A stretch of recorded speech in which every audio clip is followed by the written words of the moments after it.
O Brasil já teve mais de 3.000 salas de cinema espalhadas pelas cidades.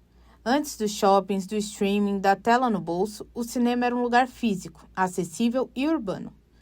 Ir ao cinema era sair de casa, ocupar a calçada, dividir a fila com um desconhecido, ouvir o barulho da rua até as luzes apagarem.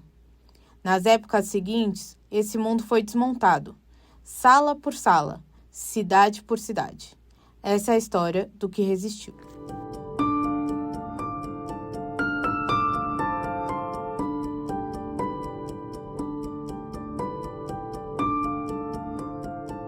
Há quanto tempo você trabalha aqui no espaço? Desde agosto do ano passado, vai fazer um ano. Eu cheguei logo no ano de mudança do patrocínio, né? Então ele já estava reformado, já estava com essa carinha, já estava assim. Hoje a gente conta tanto com o patrocínio, via lei de incentivo, que é o patrocínio master da Petrobras, por isso que a gente cede o naming rights do cinema, né? Espaço Petrobras de cinema. E bilheteria, eventos. Então a gente tem uma fonte de receita tanto B2B quanto B2C. Então eventos corporativos, eventos para as distribuidoras, mas também a bilheteria regular do cinema. Eu acho que se um espaço como esse fecha, a gente não perde só a atividade coletiva, a experiência coletiva que é o cinema, principalmente o cinema de rua, e um espaço de debate, um espaço de encontro, mas a gente perde um pouco da nossa história também e da cultura da cidade.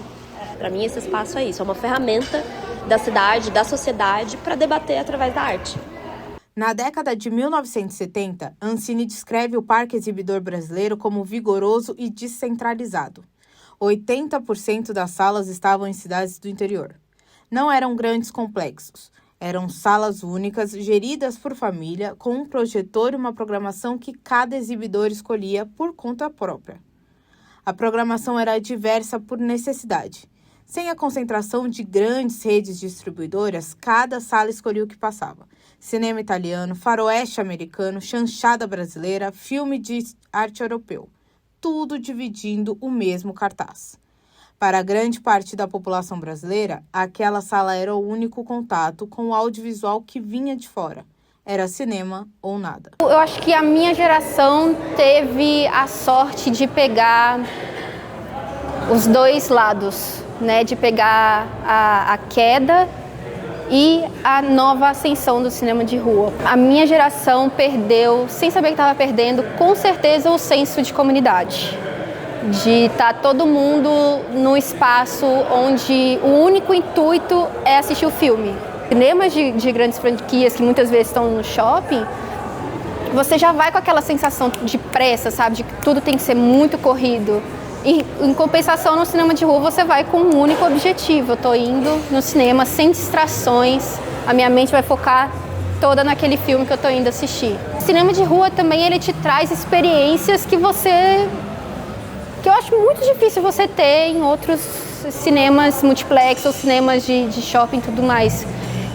Há uns anos atrás eu assisti um dos meus filmes favoritos no cinema de rua, onde tinha uma orquestra tocando, fazendo toda a trilha sonora do início ao fim, sabe? E aquilo foi uma experiência sensacional, assim.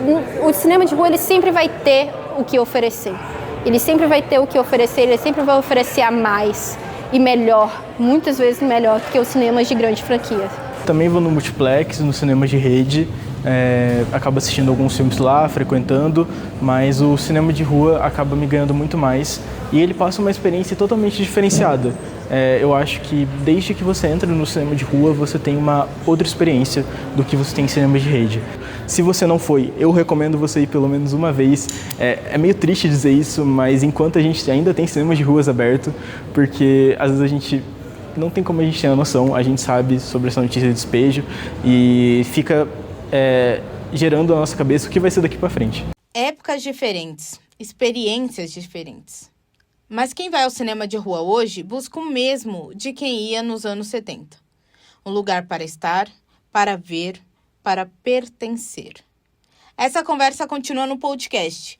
Frequentadores de ontem e de hoje, o que os separa, o que os une e o que esse espaço ainda significa para quem escolhe ocupá-lo.